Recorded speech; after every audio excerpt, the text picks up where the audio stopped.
خدا انشالله به ما هم توفیق بده، انشالله یار رهبرمون باشه.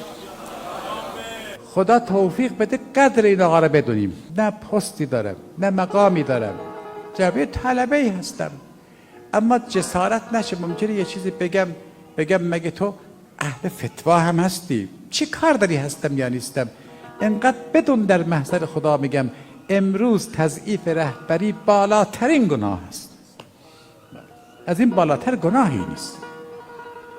آقا بعضی مقدسه متوجه نمیشن، میگن یعنی چی؟ میگن بله یعنی شرب خمر، از شرب خمر هم حرام تره. آقا یعنی از عرق خوردن؟ بله.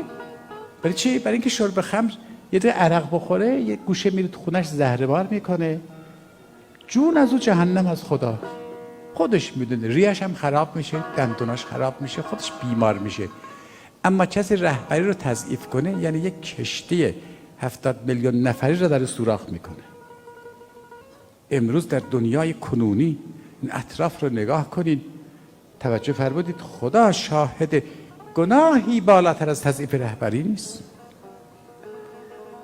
تضعیف نظام حرامه. بله آقا کم کسر است، میدونیم، بله یه جاهایی هست که اداره طرف میره مورد ممکنه ستم قرار بگیره، مورد بی‌لطفی قرار بگیره، اما با همه این حرفا اینا توجیه نمیکنه کسی نظام رو تضعیف کنه.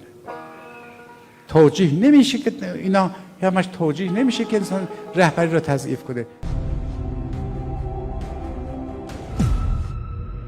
اینجا مرکز مقاومت است.